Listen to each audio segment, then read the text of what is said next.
This Mother's Day, skip the flowers and gift a foundation for her health. Ritual is mom-founded and built on a mission to bring a high standard to the supplement industry through traceable ingredients and clinical research you can actually trust. Gift the moms in your life or yourself a new Ritual and get 35% off when you bundle at ritual.com/podcast. That's 35% off at ritual.com/podcast. These statements have not been evaluated by the Food and Drug Administration. This product is not intended to diagnose, treat, cure, or prevent any disease.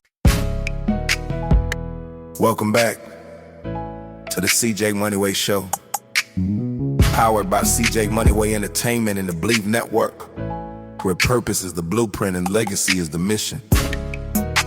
Today's conversation is about something many successful entrepreneurs don't talk about enough. Success can look incredible on paper. Revenue grows, the business scales, opportunities expand.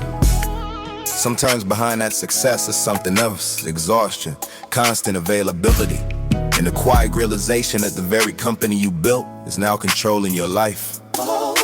My guest today is George Rivera, an entrepreneur who helped scale brands to over $250 million in sales and generated hundreds of millions in online revenue. George, welcome to the CJ Moneyway Show. What's up, my good people? Welcome to the CJ Moneyway Show, powered by CJ Moneyway Entertainment and the Believe Network, where purpose is the blueprint and legacy is the miss. My guest today is George Rivera, an entrepreneur who's helped scale brands to over $200 million in sales and generated hundreds of millions in online revenue.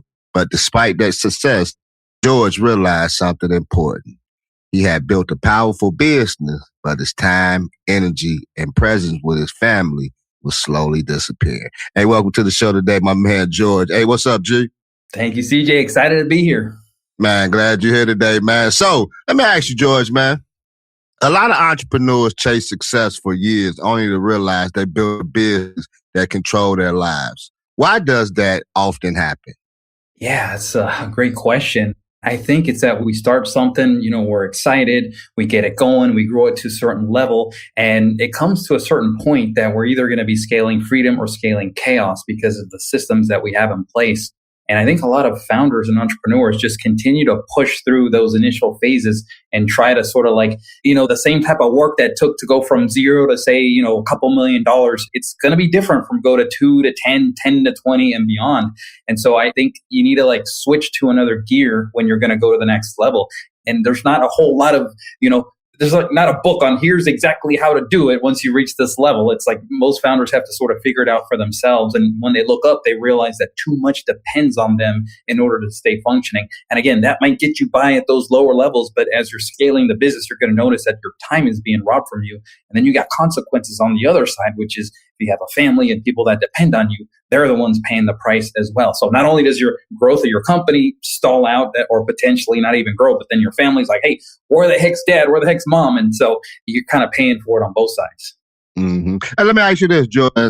I've interviewed a few people that, start like serial entrepreneurs. They'll start, and then what a few of them have told me is that they get the kick out of starting a business, like you say, going from ground zero to business. Then once they get to that point, they don't have the interest to actually run a business. You know what I'm saying? They just love the fact and just putting it together. But once everything get in place, they want to deviate everything because that's not their interest to run the day-to-day operations. What do you feel about that?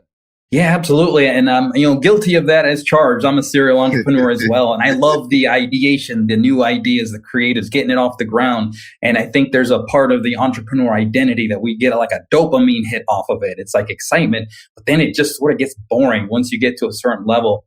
And that's where I personally love that point because I realize, okay, what's the boring stuff that I don't like to do? How can I get other people to do it in a way that doesn't take my time? And I can go back to staying where I'm best at, which is starting another business or bringing in revenue for the existing business, which to me is just as exciting. So I think all of us as entrepreneurs have a level of dopamine and excitement that gets tapped into as we're doing the things we love to do. But once we get to that point where things are starting to be boring, instead of sabotaging ourselves, like I'm guilty of doing over the years, let's find a way to get other people to properly pick up the ball and run with it so you can stay in your zone of genius and get started the companies or bring revenue for the primary business. Let me ask you something, G-Man, because you said something that was interesting, because earlier you said that, you scale a business and you do that, and then the family is the one that's paying the price because you're so focused on what you're doing, trying to build this thing up. And like you say, the excitement, that when the excitement gone, you realize that, I've left a lot of things on the table. I wasn't able to go to basketball games, football games, cheerleading practice, or things of that nature, depending on if you got a girl, a daughter, or a son. But when you scale, what I'm saying, when you're doing that, as what you say, a serial entrepreneur, and then you go to the next one, what type of effect, what I'm saying, does that really have on your family? And because if I'm going ahead and I'm jumping to another idea, now this fresh off the presses, what type of effect does that really have on your family when you jump from idea to idea, scaling to scaling? Yeah, it could have multiple effects. Some business owners and founders will sort of like tell everything to their family and they're kind of along for the ride. And then they'll sort of see like a lot of inconsistency, the inability to follow through and completely finish something out. If you get it to a point and then you abandon it. The other side is if you're kind of like one of those that kind of keeps everything to yourself, but you're never like really achieving a level of where you've made it or you've properly like delegated all the things that you're constantly doing and push it up to that level. Whether it's mom or dad, they might see the parent or the spouse as somebody who's just constantly busy, constantly overwhelmed, trying to maintain and keep up these things. And switching between different business ideas and different contexts is really draining on the mind, on stress levels and energy, and that affects the presence at home. So it has that domino effect on the family.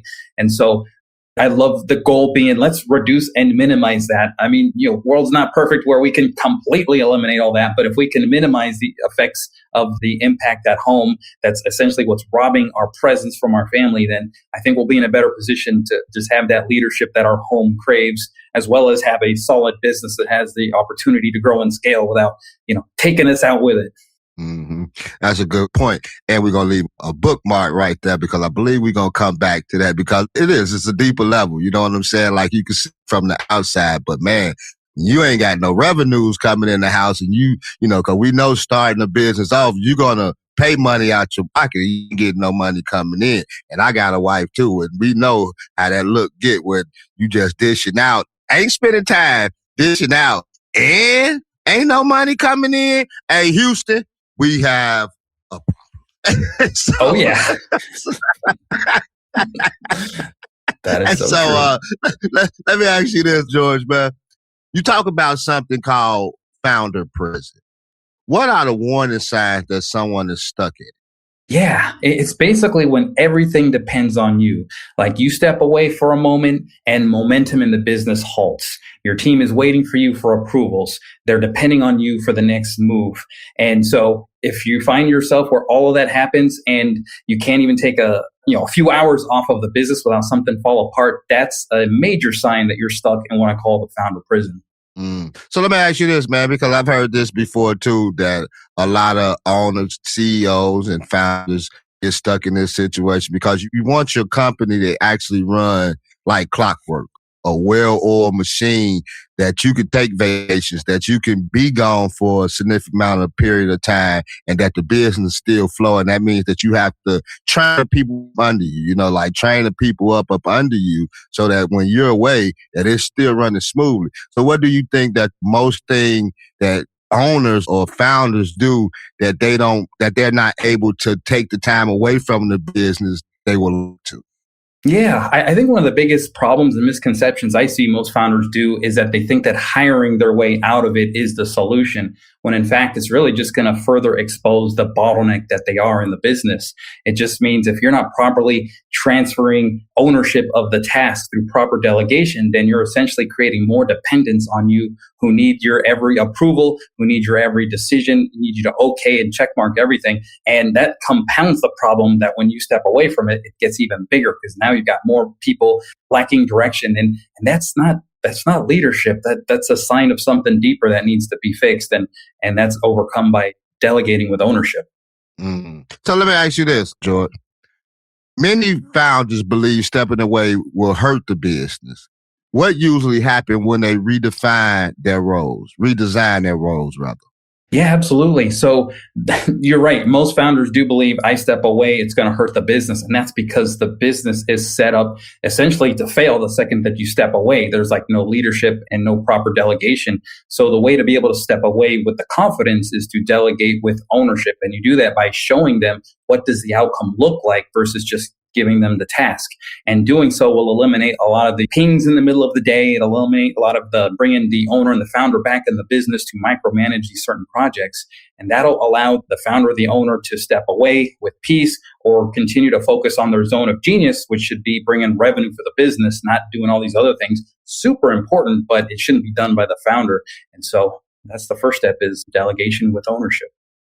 Yeah, gotta leave it to somebody else. Can't do everything. As they say, the old saying, can't be everywhere at all times. I found out in life you can only be in one place at one time. Your mind can be in other places, but the physical can only be in one place at one time. So if you try to run something big and this and that, you gotta be able to delegate, communicate, and as you say, that shows effective leadership. And so let me ask you this, George, man.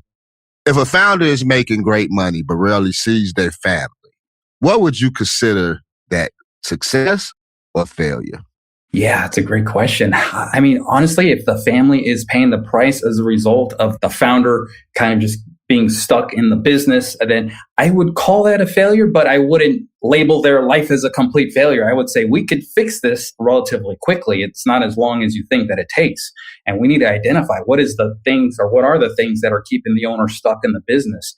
And then we remove the responsibility layer by layer, and slowly the founder gets their time back in a proper way, not in a reckless way that'll hurt the business, but in a way that they can confidently step away, reconnect with the family, restore the bond that's been broken over years of broken promises, not intentionally, but the business has a way of like pulling us in to where it's like, oh, sorry, I got an emergency. I can't attend the thing I said I was going to go to. Been there, done that a number of times. And so by properly removing the owner, the founder from all the roles that they're responsible for, in a structured and layered way, that's how you get your freedom back. And then your family gets to experience the benefits of dad, of mom back in the home where they should be. So let me ask you this, man. Made me think about it as you were saying that. One thing that came to my mind is that a fool and his money shall soon depart. And wherever your treasures are, that's where your heart is, So as founders, owners, and things of that nature, we got that for money, saying that we chasing the money, and then so that's where my treasures are. But they say that a fool and his money shall soon depart. So let me ask you this, George, man, on a personal note, not you necessarily. Have you ever known anyone or talked to anyone that's been in a place where they were making a lot of money and they felt like the home life was good, everything was straight, had the white picket fence, had the dog, had the kids, had everything that they wanted, but they neglected, as we're talking about, the family. And so when they did get to the point where, they realized that the family was the most important thing, but then once they went back, they lost it. The wife gone because of all the years of the tear down. And then once you're trying to build it back together, that's the foundation is already cracked. And you were the last one to see it because you were so focused on something else. Have you ever came across any of them type of experiences? No, I mean, speaking for myself, you just described my childhood home. I had a very successful father, great provider, but in exchange for his presence, he was just always working, providing a great check for the home, nice homes, cars, trips to Europe. But when I needed him the most, when our family needed him the most, he wasn't there. And I can go back to one memory when I played basketball in high school and he only went to one of those games. And, as a teenager, I'm thinking, am I not important for my dad? Like, where do I park this emotionally? I'm trying to cope with this. But my teammates, their dads would be in the stands cheering them on. And I had no dad in the stands. And so for me, my point as a child that I can recall the painful moment was when I looked at another dad and I was like, I wish that was my dad. And I don't know what that other dad did. I don't know if he took his family to Europe and got him nice stuff. I'm just like, my dad's not here. And so a couple of weeks before my dad passes away, this is now 2015, he tells me these words that are like the foundation of my life today. He said, don't miss Leo's games. I miss too many of yours. And at the time that he said that, my son Leo's 10, 11 months. And I'm already missing a lot of key moments with my son.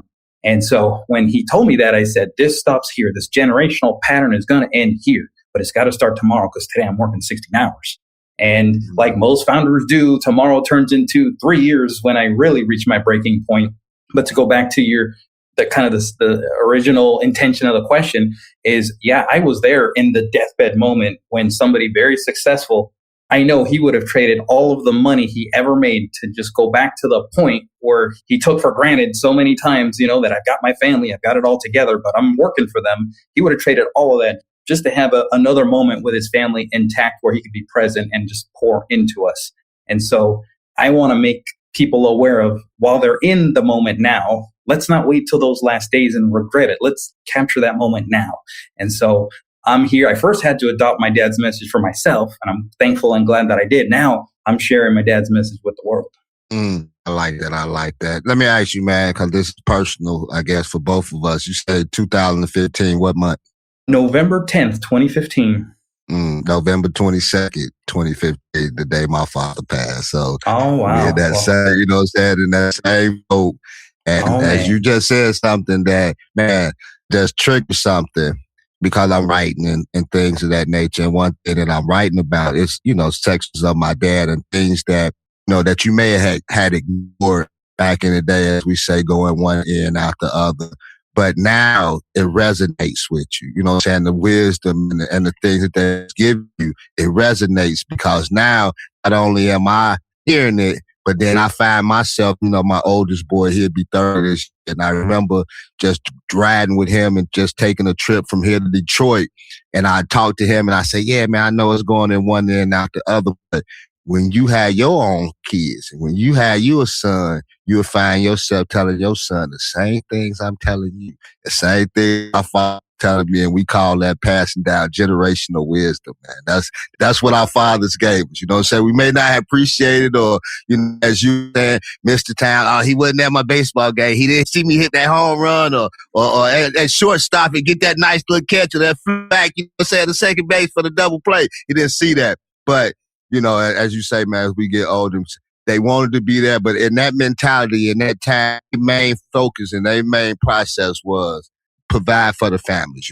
That's what a man did, was provide for the family, and then they figured that, everything would be taken care of. But we're living in a different generation where our kids not built like us, how we were back then. They need a little more attention. They need a little more, encouragement. And thank God for fathers like you. And I'm trying to be like that with my youngest boy, because God knows I failed along the line, in that concept. But I thank God for putting us in this moment right now, man. Now we got something to share. November 10th, November 22nd, man. We in that same morning period. 10 years going on 11 this year. I know. Yeah. No, and time helps, but you never forget, and you always cherish those moments. And so I'm sure our dads are talking right now saying, look at our sons chatting. They're like, who would ever thought that, huh? All the way from Austin, Texas, my man George and his boy CJ from the late, great Michael Jackson, Gary, Indiana. We've already discussed that. So George, man, let's get to you, man. Let's ask you a couple questions. Yeah. George, you've helped scale companies to over 200 million in revenue. That's quite fascinating in itself, brother.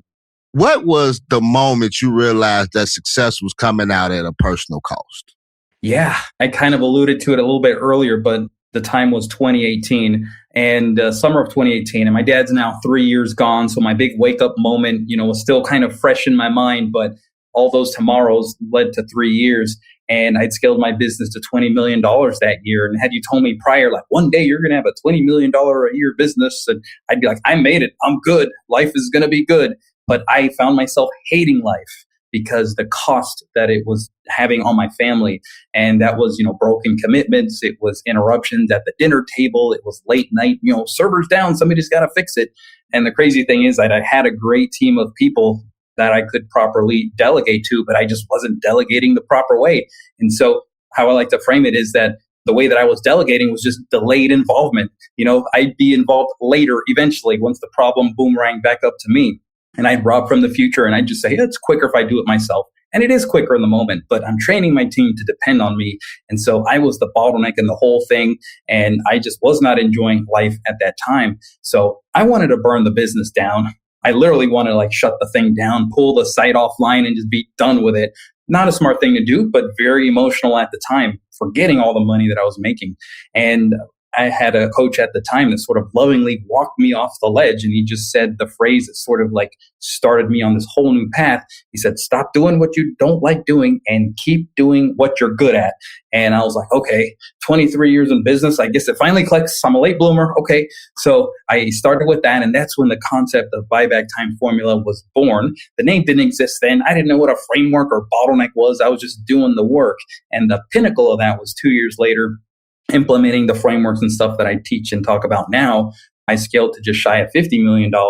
I was working no more than 30 hours a week, basically living a semi-retired lifestyle. But the most impressive thing, more than making more money and even working less, is that, like my dad said, don't miss Leo's games. I never missed any of his games. I poured into him. He's homeschooled. And we do real estate as a byproduct of the cash flow from the business. And I taught him how to negotiate real estate. And even to current day, he's got a podcast. He's 11 years old, interviewing, millionaires and successful people. And I kind of divert there for a second on my son, because that's just evidence of a present dad in the house, the type of impact you can have.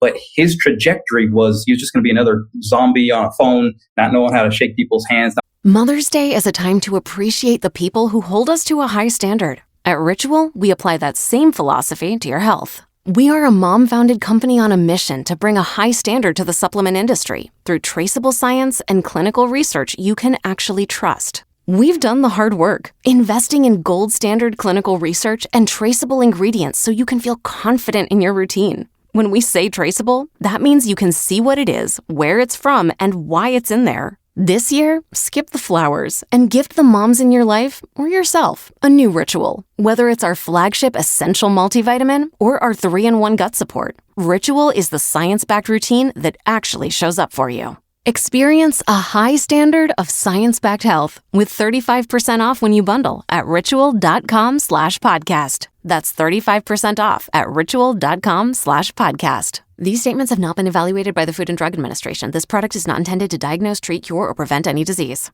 Knowing how to look them in the eye and say, nice to meet you. And now he's talking to, millionaires and people that are doing things in this world, pouring into him.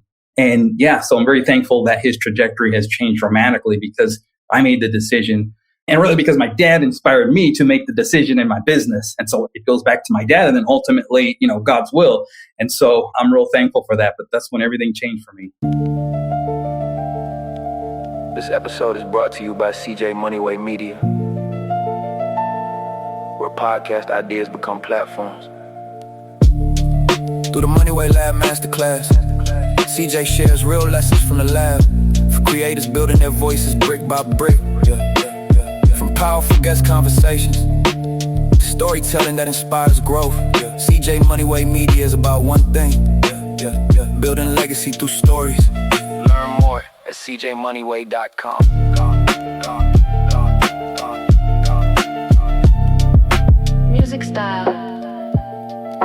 Music style. I like that, man. Great success to your young man doing that. When my son was probably about 8-9 years, I had him actually doing a podcast too, sports podcast. And one of the first people that he interviewed was our cousin, Glenn Robinson III. You might play Big Dog, right? That was Little Dog. That was the son. Big Dog played for Purdue. Yeah, nice. Dog played for number 43 was Big Dog, right? Big Dog was 13. Oh, 13. Okay.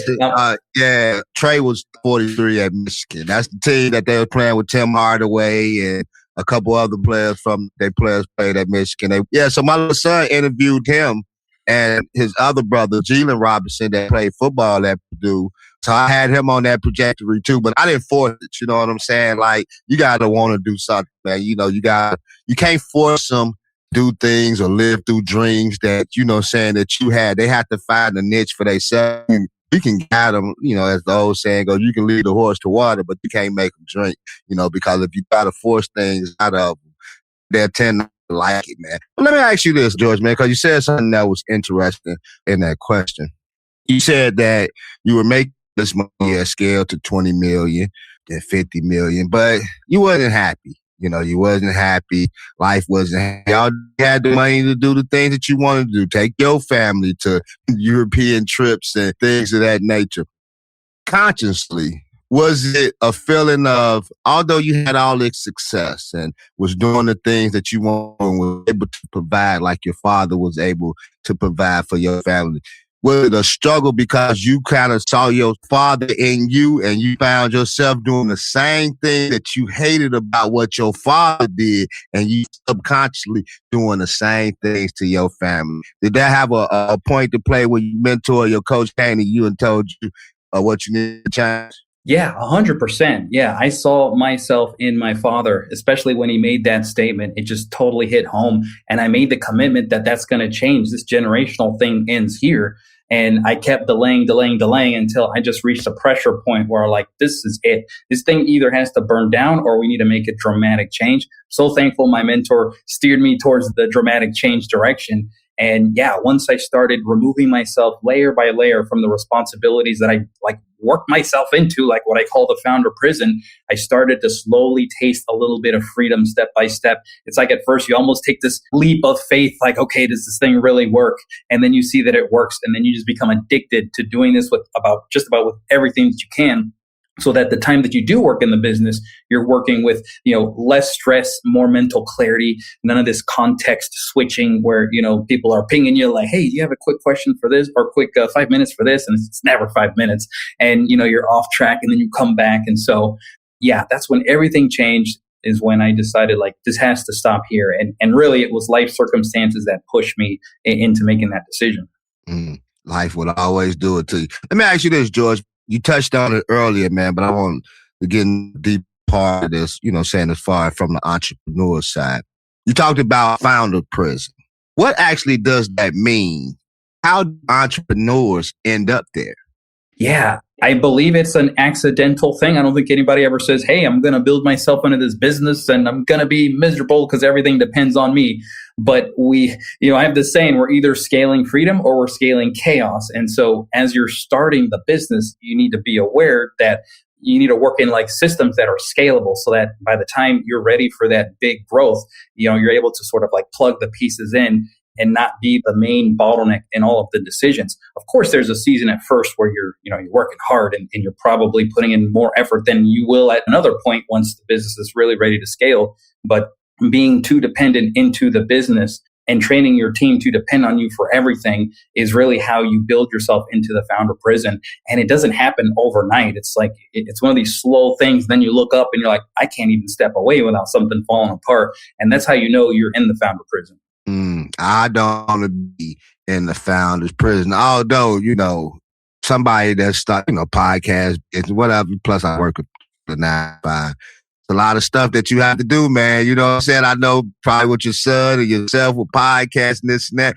That in itself is a process. You know what I'm saying? The things that you have to do. And, there's family neglect there and times you're not really spending with this because I got to do this even when you're with them. I'm on my phone doing certain things and whatnot. So, I mean, it's a balance, man. And if you wife that's really not feeling what you're doing, as we said earlier, when you do get yourself together and realize that they are the missing pieces, hopefully it's not too late because those things happen. You want to come back home, your wife don't know you, your kids don't know you, your dog don't know you, don't nobody know you. Everybody gone and you by yourself in this founder's prison, man. And so let me ask you this, man, because you touched on this. Your buyback time formula helps founders reclaim 10 to 20 hours a week.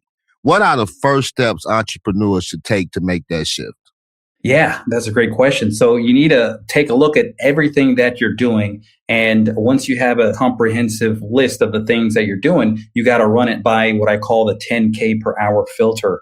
And then from that, you're going to identify the things that you should get off of your plate and the things that you should keep on your plate. And my suggestion for founders is to keep things that move revenue for the business on your plate. Like that's your job, is to bring revenue for the business. Get everything off of your plate that does not initially bring in revenue for the business. It supports the revenue. It's important stuff, but it shouldn't be done by the founder. And usually the founder's best time is spent on those revenue generating activities. And so that's where we focus.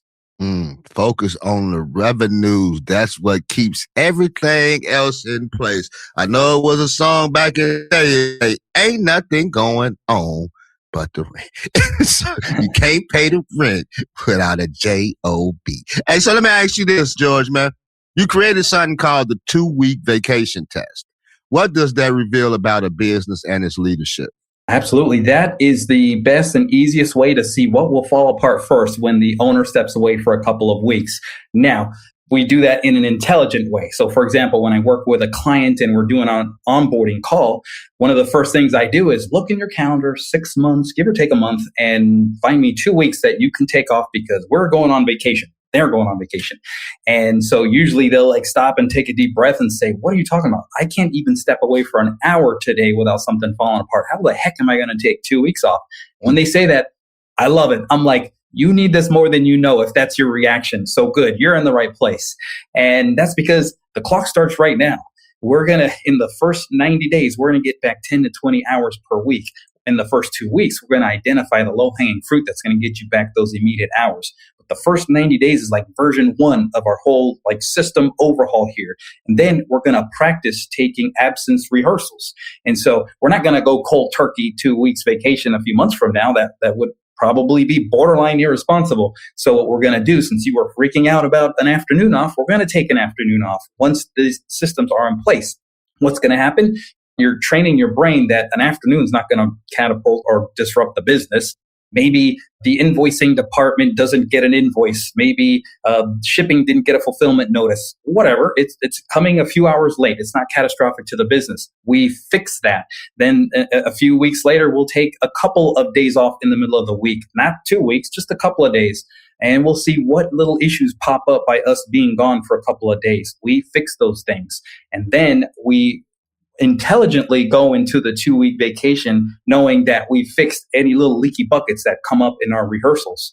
And that means that the owner is completely off the grid for the couple of weeks. The only heads up that they get is a scorecard that tells them the 5 to 8 metrics. Every business is different, but the 5 to 8 metrics that are most important in a business, things like revenue, bottom line profit, could be conversions, traffic, whatever those key metrics are, so that the owner at a glance says, business is doing well, business is growing, I'm back to enjoying my vacation. Because there's a part of the business owner that if you've never done this, then you want to settle your nervous system down so that you're not freaking out about what's going on in my business. And then we have a true number 2 in place where everything stops to them. So nothing penetrates that number 2 to the owner, to the founder when they're gone. The only thing that qualifies, I've never seen it before, but the curious mind's always like, well, what would qualify? And I just have to like make something up. But something of a legal risk or a life or death risk or some banking risk never happened, but it would be something critical to the business that the owner would have to step back in.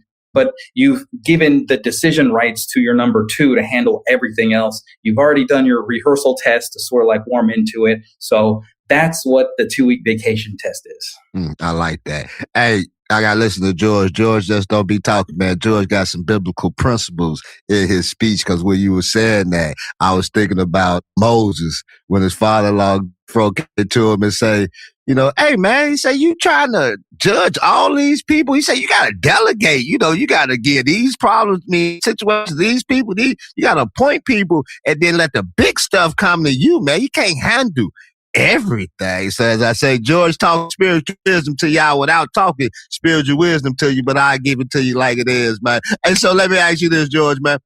Many entrepreneurs believe they must always be available, as you were just saying. How does kind acceptability actually weakens leadership? Yeah, most people think that I'm always available for my team. I'm a great leader, and I get it. I did that for a number of years. But the result of being available 24/7, or what feels like 24/7, is that your team never takes action without you. So what I've done to change that is no longer are you just going to ping me randomly. When you come to me, you're going to have to tell me, like, what did you do? Do you have a suggestion? What are 3 other things that you've tried, so that you come to me with context? And you do that enough times. That's what true leadership is. You're training them to find the solution on their own. And I've noticed 9 out of 10 times they already have the right solution when they give me like 2 or 3 things that they thought of or discussed. And over time, they stop coming to you because you are instilling confidence in them that you trust their ability to figure it out. And so that's how you eliminate the random pings and the constant availability that you think is leadership, but it's really the opposite.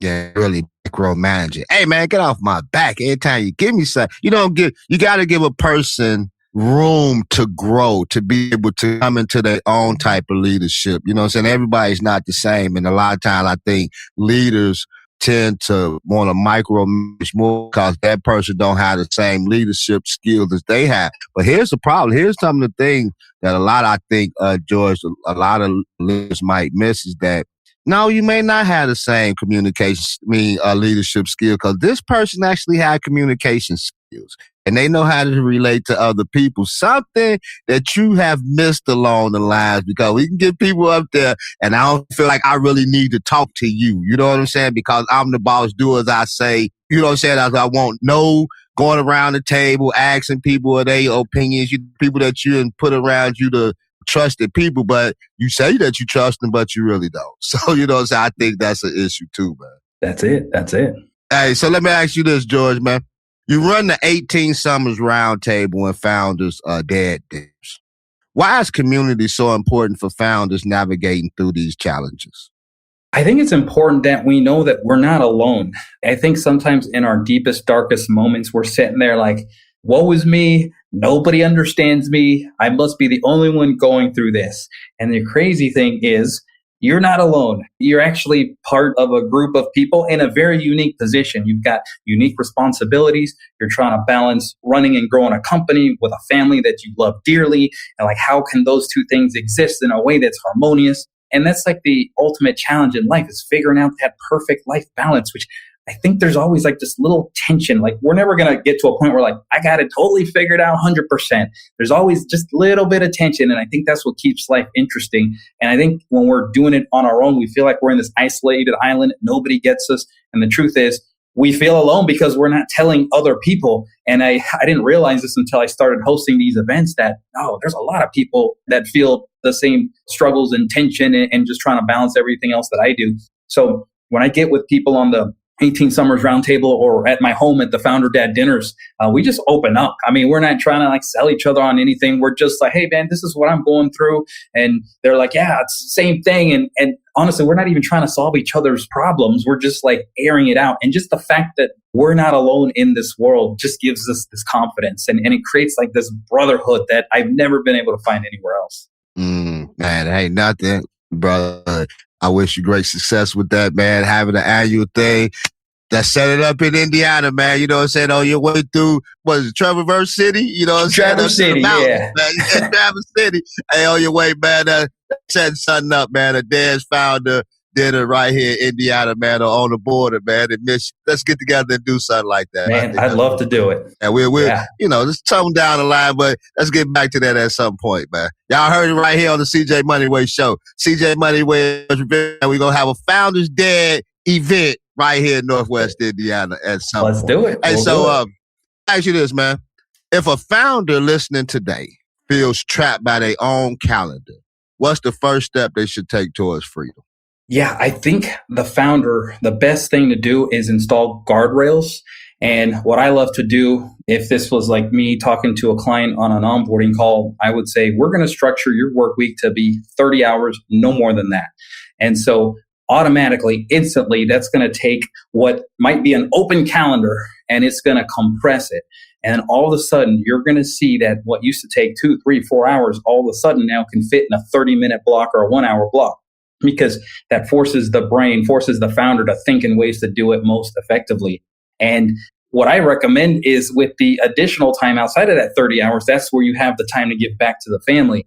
And so if it doesn't fit in those 30 hours, then I just don't make it happen. And those are key things that I need to either eliminate, automate, or delegate, which is part of the time liberation trifecta. So that's where I'd put all that. But I would start with tightening the calendar, and that will automatically compress and prioritize the things that you need to be doing. So, George, man, before we get out of here, man, do me one favor. Let us know where we can find you at. Let us know where we can find your programs at. And give us something that's on your heart, man, that you would like to share with the audience before we get out.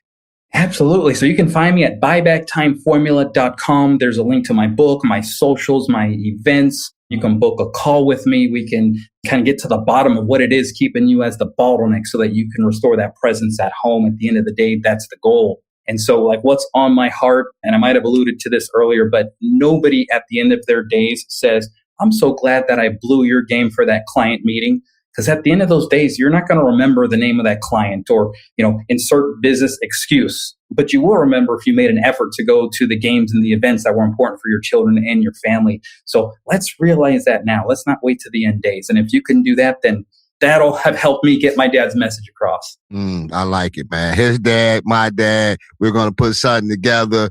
CJ Moneyway and George Rivera, Founders Dad Dinner, coming to a city near you. Hey, we're going to put that on paper, man. Hey, so thank you for listening to the CJ Money Show. Thank you for my man George coming through, giving us these nuggets, man. Really appreciate his time. Hey, check him out, as he said, on his website, buybacktimeformula.com, and check out his programs, Buyback Time Formula, 18 Summers Roundtable. And until the next time you're listening to the CJ Moneyway Show with your boy, CJ Moneyway, we out of here. Peace. You've been listening to the CJ Moneyway Show. With real stories, real lessons, and real perspective come together. Remember, move with patience, move with purpose. That is the mindset of a panther. Until next time, keep building your legacy, brick by brick by brick by brick. Music style. This Mother's Day, skip the flowers and gift a foundation for her health. Ritual is mom-founded and built on a mission to bring a high standard to the supplement industry through traceable ingredients and clinical research you can actually trust. Gift the moms in your life or yourself a new Ritual and get 35% off when you bundle at ritual.com/podcast. That's 35% off at ritual.com/podcast. These statements have not been evaluated by the Food and Drug Administration. This product is not intended to diagnose, treat, cure, or prevent any disease. If you like the show, please take a moment to rate, review, and subscribe. It really does help the show to grow. Thank you for listening.